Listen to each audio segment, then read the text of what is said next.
Assalamualaikum warahmatullahi wabarakatuh. Ya, hari ini kita berjumpa lagi ya untuk bahas tentang mata kuliah ya, etika profesi fisioterapi dan hukum kesehatan ya. Alhamdulillah ya, ini kita berjumpa kembali ya. Untuk hari ini kita akan membahas tentang tenaga kesehatan ya. Oke, kita langsung masuk ke materi.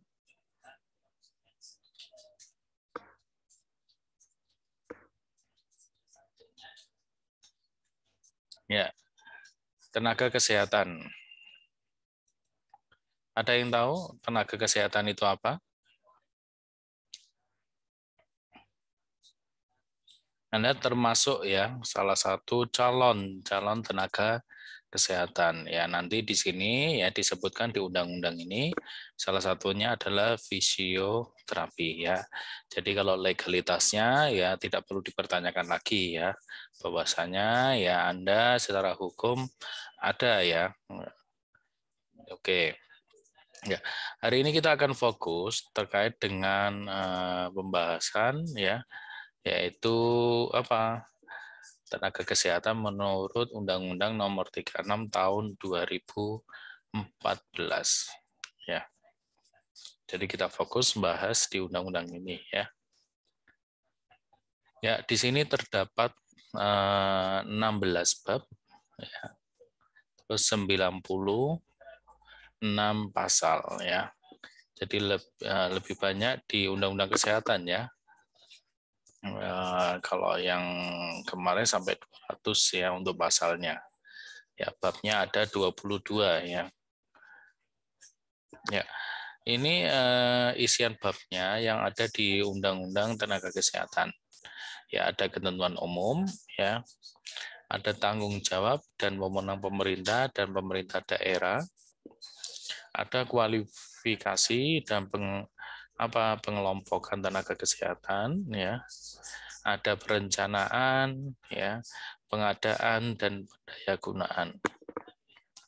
Terus ada Konsil Tenaga Kesehatan Indonesia, ya, ada registrasi dan perizinan tenaga kesehatan, ada organisasi profesi, ya, tenaga kesehatan warga negara Indonesia lulusan luar negeri, dan tenaga kesehatan warga negara asing. Selanjutnya ya ada hak dan kewajiban tenaga kesehatan. Ya, ada di bab 10 yaitu penyelenggaraan keprofesian. Ya. Bab 11 ya, yaitu penyelesaian perselisihan. Bab 12 nanti terkait dengan pembinaan dan pengawasan. Ya, nanti yang selanjutnya jangan lupa nanti dibaca juga ya sanksi administratif. Jadi nanti di sini kita bahas juga ya. Terus selanjutnya ketentuan pidana ya. Jadi nanti selain kita dilindungi juga ada ketentuan pasal yang sekiranya kita tidak melaksanakan atau melanggar ya, ada ketentuan pidananya. Terus ke-15 ada ketentuan peralihan ya. Yang ke-16 adalah ketentuan penutup ya. Kalau kita lihat bersama ya di sini ini kelihatan slide, saya menampilkan slide PDF. Ya. Kalau Anda lihat di sini undang-undangnya ya. Oke ya. Tadi yang pertama, kenapa toh undang-undang ini hadir ya? Ini alasan yang mendasari ya, menimbangnya. Ya. Terus ya, selain alasannya juga ya, ini adalah dasarnya. Ya, jadi dasarnya pasal 5 ya ayat 1, pasal 20, pasal 28 ayat 1, pasal 34 ya ayat 3 Undang-Undang Dasar ya Republik Indonesia tahun 1945. Terus apalagi Undang-Undang Nomor 36 tahun 2009 tentang kesehatan. Kemarin yang kita bahas kemarinnya. Ya. Ini landasan hukumnya. Kenapa undang-undang ini hadir ya? Dan ini alasannya ya. Nah, kalau Anda lihat bersama ya, ini undang-undang berarti kan tahun 2014 terbitnya ya. Nah, ini Presiden Republik Indonesia-nya tahun 2014 berarti siapa?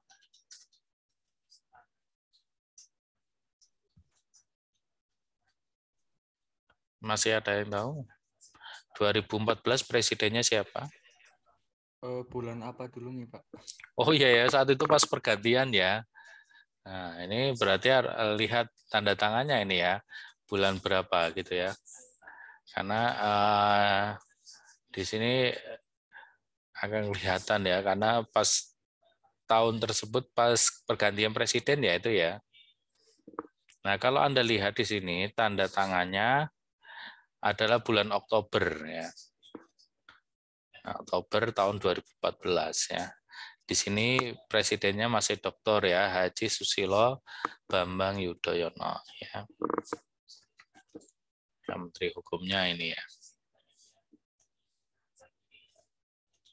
Nah, biasanya tadi ya ketentuan umum ya biasanya sifatnya general di bab 1 ini tadi. Ya, dilihat dari apa? Tenaga kesehatan, dari lihat definisi-definisinya ya.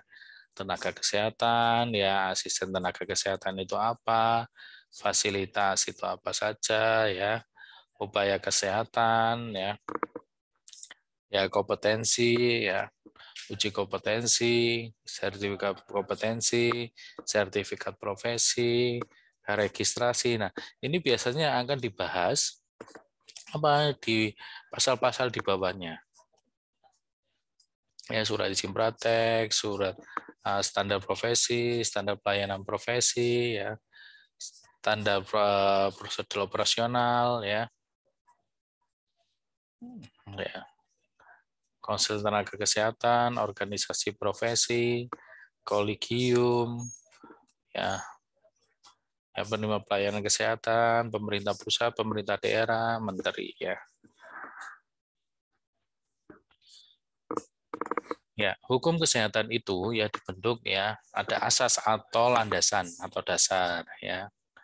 Jadi hukum ini dibentuk ya berlandaskan atau berasaskan perikemanusiaan, manfaat, pemerataan, ya etika, profesionalitas, penghormatan terhadap hak dan kewajiban, keadilan, ya pengabdian, norma agama, ya dan perlindungan. Ya. Jadi ini asasnya ya. Jadi kalau Anda membuat aturan ya, tapi tidak manfaat ya, malah menekan ya tidak merata ya. Nah, ini bisa dipertanyakan nanti isi undang-undangnya gitu ya atau peraturannya ya. Ya, undang ini bertujuan untuk apa, so? Untuk apa saja? Ya, kalau Anda lihat di sini ya. Ini adalah memenuhi kebutuhan masyarakat akan tenaga kesehatan ya. Mendaya gunakan tenaga kesehatan ya sesuai dengan kebutuhan masyarakat. Memberikan perlindungan kepada masyarakat dan apa dalam menerima penyelenggaraan upaya kesehatan, mempertahankan ya dan meningkatkan untuk penyelenggaraan upaya kesehatan yang diberikan oleh tenaga kesehatan, memberikan kepastian hukum kepada masyarakat dan tenaga kesehatan ya. Kemarin salah satu tujuannya ya hukum kesehatan itu dibentuk ya memberikan kepastian hukum kepada siapa saja, masyarakat dan tenaga kesehatan. Oke, yang kedua tadi adalah ya bab 2 ya tanggung jawab ya dan wewenang pemerintah dan pemerintah daerah. Ini beberapa poin ya. Jadi nanti pemerintah daerah ini tanggung jawabnya gitu ya. Pengaturan, pembinaan, pengawasan, peningkatan mutu tenaga kesehatan ya. Perencanaan, pengadaan, pendayagunaan ya. Ya, terus ada juga ini ya tanggung jawab pemerintah berwenang ya. Ini tanggung jawabnya, ini wewenangnya. Menetapkan kebijakan tenaga kesehatan skala nasional ya. Ya, merencanakan kebutuhan tenaga kesehatan, melakukan pengadaan tenaga kesehatan ya, mendayagunakan tenaga kesehatan, pembina, mengawasi ya kerjasama ya, terus menentukan kebijakan-kebijakan. Terus selanjutnya ya kita mungkin di Provinsi Jawa Tengah ya. Ada Dinas Kesehatan ya di tingkat Provinsi Jawa Tengah. Nah, ini beberapa ya kebijakan-kebijakan ya yang apa? Ini tanggung jawabnya ya. Kalau Anda lihat di sini. Ini kelihatan ya PPT-nya ya. Kelihatan, Bapak. Oke, ya. Menetapkan kebijakan tenaga kesehatan selaras dengan kebijakan pembangunan nasional ya. Ini melaksanakan kebijakan tenaga kesehatan, ya merencanakan kebutuhan ya. Melakukan pengadaan tenaga kesehatan, melakukan pendaya gunaan ya melalui pemerataan, pemanfaatan ya pengembangan. Yang selanjutnya biasanya ya ada pembinaan, mengawasi ya dan meningkatkan mutu tenaga kesehatan. Melaksanakan kerjasama dalam negeri di bidang apa tenaga kesehatan. Terus sekarang ibaratnya di kabupaten, berarti di Kabupaten Karanganyar gitu ya, contohnya. Ya, ini karena mumpung ya di Karanganyar gitu ya. Nah, apa toh ya di sini tanggung jawabnya ini loh, tanggung jawabnya dinas pemerintah daerah kabupaten ya. Nanti dari apa namanya kalau bupati ya ibaratnya ya di sini ya. Terus bawahnya nanti yang terkait dengan kesehatan berarti dinas kesehatan apa kabupaten ya. Kalau di provinsi ya tadi pimpinan paling tinggi adalah apa gubernur gitu ya. Nanti ada namanya dinasnya provinsi ya. Provinsi nanti kalau di tempat kita ya Provinsi Jawa Tengah gitu ya. Nah ini hampir sama ya, ada beberapa yang poin-poinnya hampir sama dengan pemerintah daerah ya, memang saling melengkapi gitu ya. Jadi poin-poinnya hampir sama gitu ya. Ada beberapa ya, bab 3 ya, kualifikasi dan pengelompokan tenaga kesehatan ya. Kalau Anda lihat di sini ya tadi di bab 3 itu ya ada tenaga kesehatan dan asisten tenaga kesehatan. Kira-kira Anda itu termasuk tenaga kesehatan atau asisten tenaga kesehatan?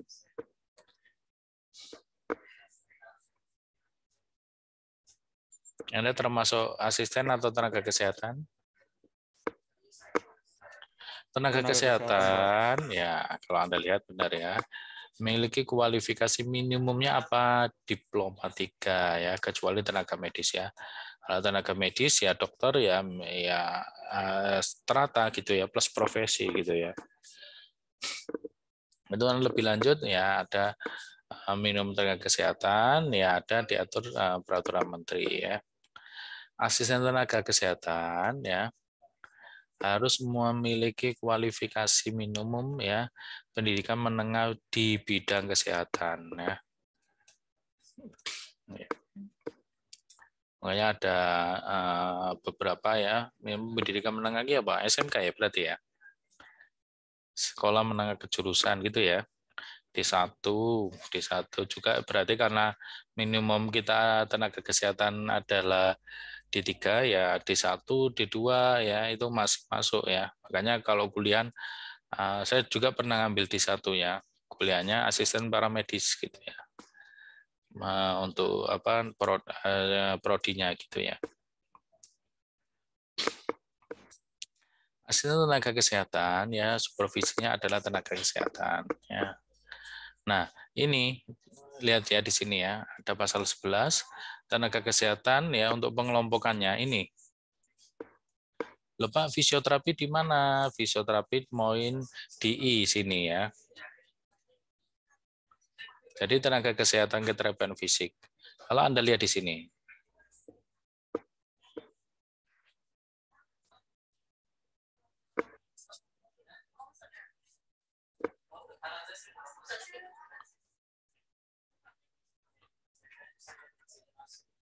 Nah ini ya, jenis tenaga kesehatan termasuk dalam kelompok keterapian fisik yang dimaksud pada ayat 1 huruf I terdiri dari apa? Fisioterapis, okupasi terapis, terapis bicara, dan akupuntur. Ya. Oke ya, paham ya. Jadi kita sudah ada di sini di undang-undang ya. Legalitasnya tidak perlu dipertanyakan lagi ya.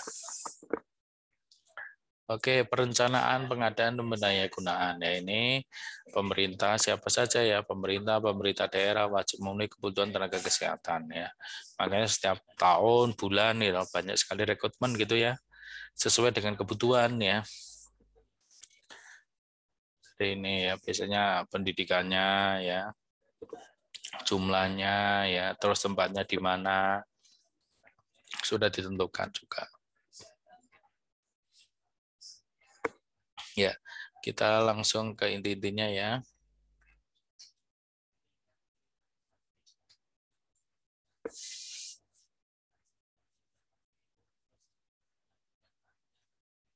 Ya, konsil ya, ini konsil. Konsil tenaga kesehatan ya. Ini banyak sekali fungsinya. Kenapa kok ada konsil itu ya? Untuk meningkatkan mutu praktek ya, jadi praktek tenaga kesehatan ya, memberikan perlindungan, kepastian hukum ya kepada tenaga kesehatan masyarakat ya. Maka apa? Dibentuklah apa? Konsil Tenaga Kesehatan Indonesia ya. Ya, sekarang kita ini masih berproses ya. Konsil Tenaga Kesehatan ya, sebelumnya Majelis Tenaga Kesehatan gitu ya, sekarang sudah pelan-pelan ya dialihkan ya, dipegang oleh Konsil Tenaga Kesehatan. Nah, konsil itu ya terdiri dari atas konsil masing-masing tenaga kesehatan ya. Ya, fisioterapi ya, harusnya fisioterapi ya, tapi nanti fisioterapi masuk di keterapian fisik gitu ya.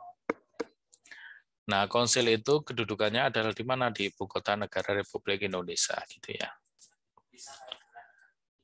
Jadi konsil nanti mempunyai fungsi ya, beberapa fungsi ya, memfasilitasi ya dukung pelaksanaan konsil masing-masing tenaga kesehatan ya. Jadi dalam menjalankan fungsi sebagaimana dimaksud ayat 1 ya, konsil tenaga kesehatan memiliki tugas. Nah, tugasnya apa saja? Ya, memfasilitasi ya dukungan pelaksanaan tugas konsil masing-masing tenaga kesehatan, melakukan evaluasi tugas konsil masing-masing tenaga kesehatan, membina dan mengawasi konsil masing-masing tenaga kesehatan. Jadi konsil tenaga kesehatan Indonesia ya, yang di pusat yang mempunyai apa fungsi sebagai koordinator konsil masing-masing tenaga kesehatan. Ya. Nah, ini ya fungsinya apa saja toh? Ya. Jadi konsil masing-masing tenaga kesehatan memiliki tugas melakukan registrasi ya. Jadi registrasi fisioterapi ya, melakukan pembinaan tenaga kesehatan dalam menjalankan praktek tenaga kesehatan, menyusun standar nasional pendidikan kesehatan, menyusun standar praktek standar kompetensi tenaga kesehatan, menegakkan disiplin praktek tenaga kesehatan. Nah, ini ya. Jadi ke depan ini ya wewenangnya apa toh? Ya menyetujui atau menolak permohonan registrasi tenaga kesehatan ya. Jadi oh ini Mas Zulfikar ya sudah lulus kuliah, terus sudah lulus uji kompetensi. Nah, saat pengajuan berkas lengkap, nah nanti bisa ya registrasi nakesnya ya bisa mendapatkan surat tanda registrasi. Ya. Atau sebaliknya, oh ternyata belum lulus uji kompetensi, berkasnya masih kurang ya untuk tingkat kompetennya, maka menunggu gitu ya. Selanjutnya menerbitkan atau mencabut. Nah ini. Jadi jangan semena-mena mentang-mentang sudah punya STR ya, kerja ya tidak ada apa namanya, tidak punya kode etik ya. Ibaratnya terus pemberkasan tidak lengkap gitu ya. Nanti bisa juga ini ya melakukan kesalahan ya, dugaan malpraktek ya. Ini bisa dicabut gitu ya. Yang selanjutnya di poin C ya, tugas konsil-konsil masing-masing tenaga kesehatan ya, menyelidiki dan menangani masalah yang berkaitan dengan pelanggaran disiplin profesi tenaga kesehatan. Ya. Yang selanjutnya menetapkan dan memberikan sanksi disiplin profesi tenaga kesehatan, memberikan pertimbangan pendirian atau penutupan institusi pendidikan tenaga kesehatan. Ya.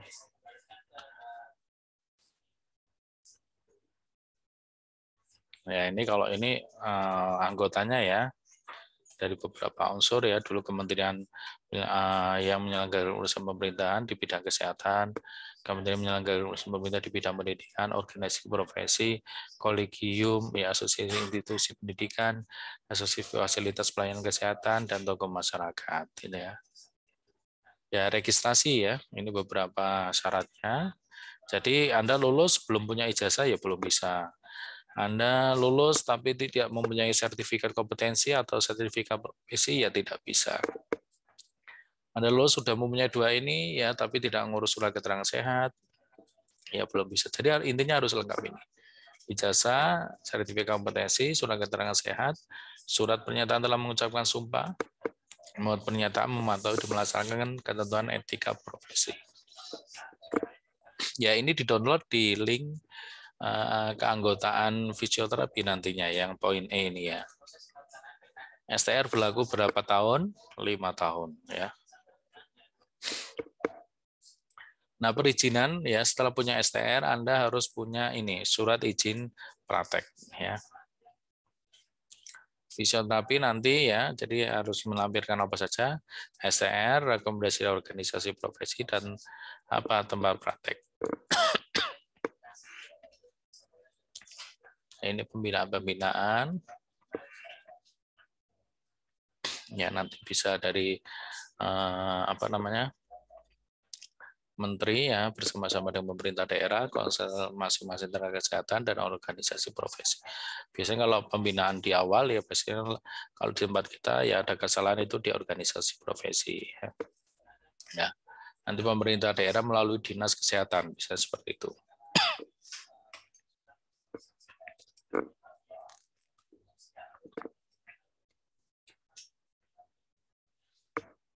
Nah, sanksi biasanya disiplin apa saja pemberian peringatan tertulis ya.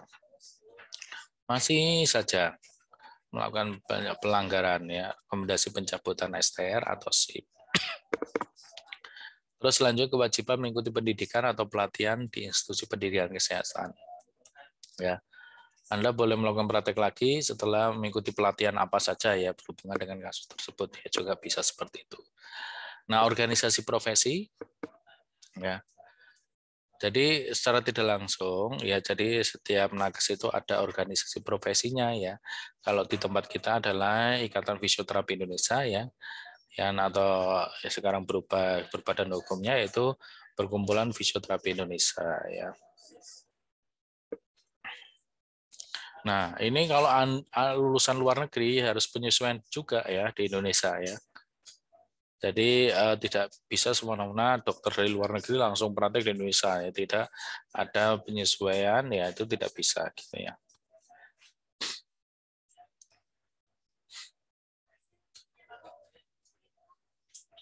Hak dan kewajiban ya. Jadi semuanya itu punya hak ya.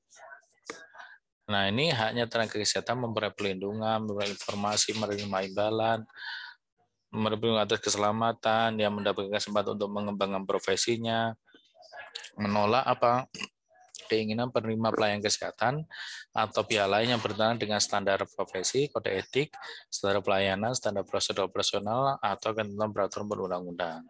Dan memperoleh hak lainnya sesuai dengan ketentuan peraturan perundang-undangan. Tapi ingat, hak ini akan didapat ketika Anda menjalankan kewajiban ini. Ya, memberikan pelayanan kesehatan sesuai standar profesi, standar pelayanan profesi, standar prosedur operasional, ya, dan etika profesi serta kebutuhan kesehatan penerima pelayanan kesehatan. Mendapat persetujuan ya penerima pelayanan kesehatan atau keluarganya atas tindakan yang diberikan. Terus apa saja menjaga kerahasiaan kesehatan penerima pelayanan kesehatan. Membuat dan menyimpan catatan ya atau dokumen tentang pemeriksaan, asuhan, tindakannya dilakukan. Merujuk penerima pelayanan kesehatan ke tenaga kesehatan lain yang mempunyai kompetensi dan wewenang yang sesuai. Ya. Jadi ini kewajiban-kewajiban ya yang Anda harus lakukan ya. Jadi hak ini akan Anda terima ya ketika memang Anda menjalankan kewajiban ini gitu ya. Walaupun ada beberapa yang kewajibannya itu ya mungkin loh ada yang tidak 100% diberikan gitu ya. Tapi ada mungkin yang lebih ya. Ya, tapi haknya tetap ya mesti akan diterima gitu ya. Ya, ini penyelenggaraan keprofesian ya. Tenaga kesehatan bertanggung jawab ya mengabdikan diri sesuai dengan bidang ilmu yang dimiliki, meningkatkan kompetensi, bersikap dan berperilaku sesuai dengan etika profesi ya, mendahulukan kepentingan masyarakat ya jelas ya daripada kepentingan pribadi atau kelompok gitu ya.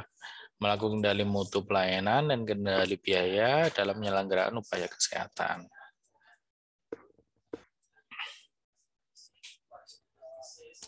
Nah, biasanya ada beberapa tindakan yang tidak bisa dilakukan ya. Maka apa? Ya ada namanya pelimpahan tindakan. Ya. Jadi dalam melakukan pekerjaan kefarmasian contohnya tenaga teknis kefarmasian dapat menerima pelimpahan pekerjaan kefarmasian dari tenaga apoteker ya. Oke, satu level gitu ya. Nah, pelimpahan tindakan ya yang dimaksud pada ayat 1 ini dan ayat 2 dilakukan dengan ketentuan tindakan yang dilimpahkan termasuk dalam kemampuan dan keterampilan yang dimiliki oleh penerima limpahan. Pelaksanaan tindakan yang dilimpahkan tetap di bawah pengawasan memberi limpahan, memberikan pelimpahan tetap bertanggung jawab atas tindakan yang dilimpahkan sepanjang pelaksanaan tindakan sesuai dengan perlimpahan yang diberikan. Tindakan yang dilimpahkan tidak termasuk pengambil keputusan sebagai dasar pelaksanaan tindakan. Ya. Nah, ada namanya ya standar profesi, standar pelayanan profesi, dan standar prosedur operasional ya.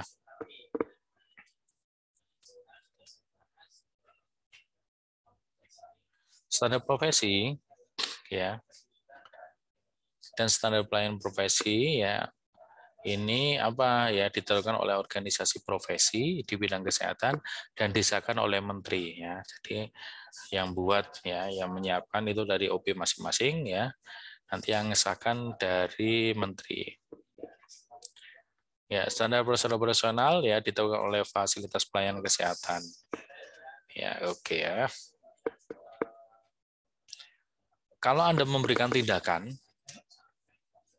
ya Anda mesti ada namanya persetujuan ya, atau mungkin penolakan ya. Pak, ini tolong tanda tangani ya Pak. Pak, ini tolong setuju ya Pak. Kalau setuju ya tanda tangan. Ya, tapi nanti ada beberapa ya nggak cuma tanda tangan gitu, ada prosedurnya gitu ya. Jadi di sini setiap tindakan pelayanan kesehatan perseorangan yang dilakukan oleh tenaga kesehatan harus mendapatkan persetujuan. Persetujuan ini dimaksud ya pada ayat 1 ini diberikan setelah diberikan setelah mendapatkan penjelasan cukup dan patut. Ya, tidak tiba-tiba Pak tanda tangan dulu ya. Nah, jangan ya. Harus ada penjelasan. Apa saja toh? Sekurang-kurangnya ini tata cara ya, tindakan pelayanan, tujuan pelayanan dilakukan, alternatif tindakan lain, risiko dan komplikasi yang mungkin terjadi, prognosis terhadap tindakan yang dilakukan. Ya. Oke.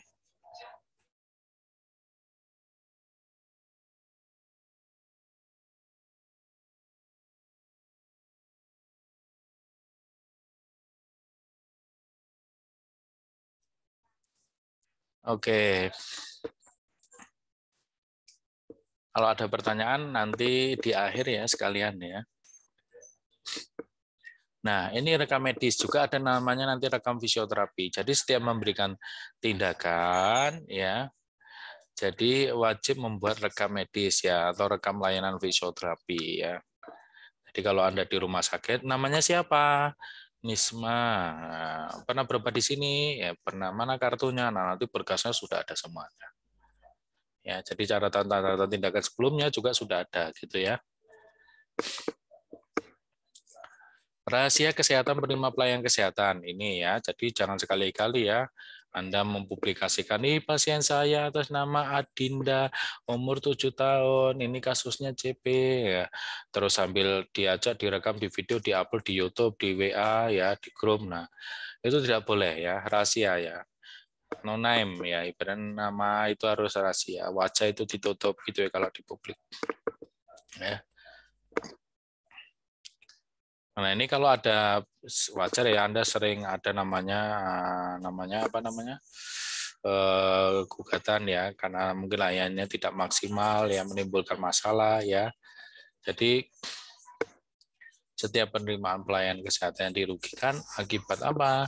Kesalahan atau kelalaian tenaga kesehatan dapat meminta ganti rugi sesuai dengan ketentuan peraturan perundang-undangan ya.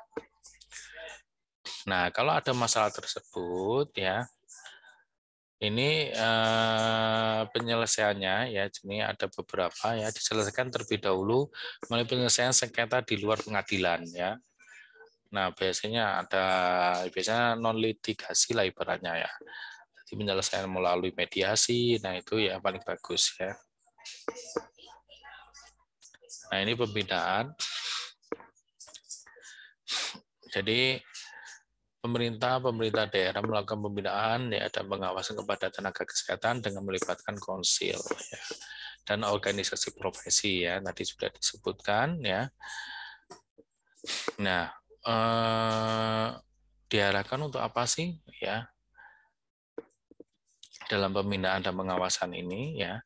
Yang pertama Anda lihat di sini itu pelayanan kesehatan yang diberikan oleh tenaga kesehatan, melindungi penerima pelayanan kesehatan dan masyarakat atas tindakan yang dilakukan tenaga kesehatan, memberikan kepastian hukum ya bagi masyarakat dan tenaga kesehatan. Nah ini ya, jadi ada beberapa sanksi administratif ya. Sanksi administratif ini diberikan ya tingkatannya teguran lisan ya Mbak, jangan diulangi lagi Mas, jangan diulangi lagi, itu tidak boleh ya seperti itu. Masih aja dilakukan biasanya ada peringatan tertulis ya, SP1 ya, SP2, SP3 ya. Terus denda administratif ya, masih saja melanggar biasanya langsung pencabutan izin ya. Nah ini beberapa ketentuan pidana Mbak, Mas ya. Nah, setiap orang yang bukan tenaga kesehatan melakukan praktek seolah-olah sebagai tenaga kesehatan yang telah memiliki izin, sebagaimana dimaksud pasal 64, ya, dipidana dengan pidana penjara paling lama 5 tahun. Ya. Kalau Anda fisioterapis, ya ngakunya fisioterapis. Ya. Jangan dokter gitu ya, Anda memberikan obat, nyuntik, ya, ini bisa kena pasal ini gitu ya. Anda nggak boleh memberikan resep, sepintar apapun Anda belajar dari Google gitu ya. Ini kasih obat ini ya, Bu, beli obat ini namanya, jangan ditulis, nggak boleh gitu ya. Ya, kalau nyari ya untuk keluarga memang Anda tahu ya, ya monggo ya, sifatnya ya obat yang bebas ya, ibaratnya yang ada tanda hijaunya ya. Mungkin Promak gitu ya, Paramek gitu ya, itu masih hal-hal yang wajar ya. Voltaren itu maksudnya masih bebas ya, dijual bebas gitu ya.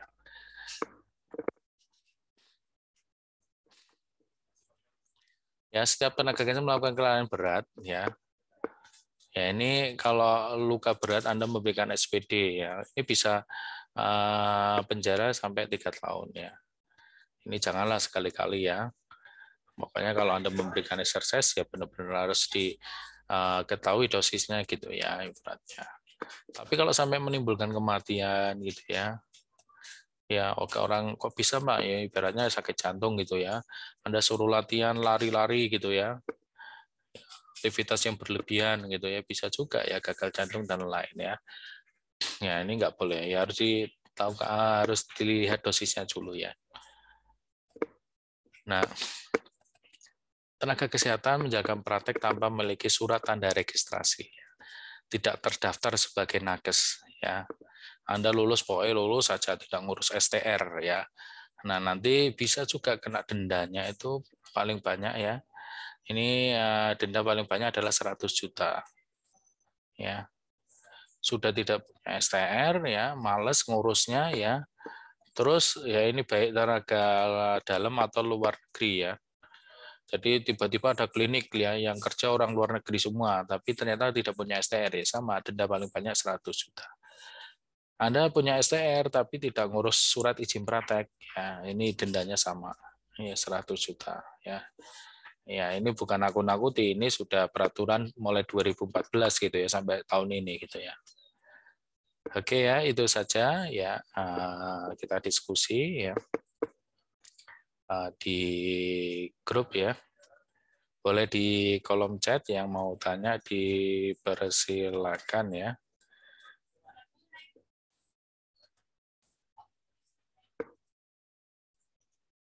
Oke, ada pertanyaan kah?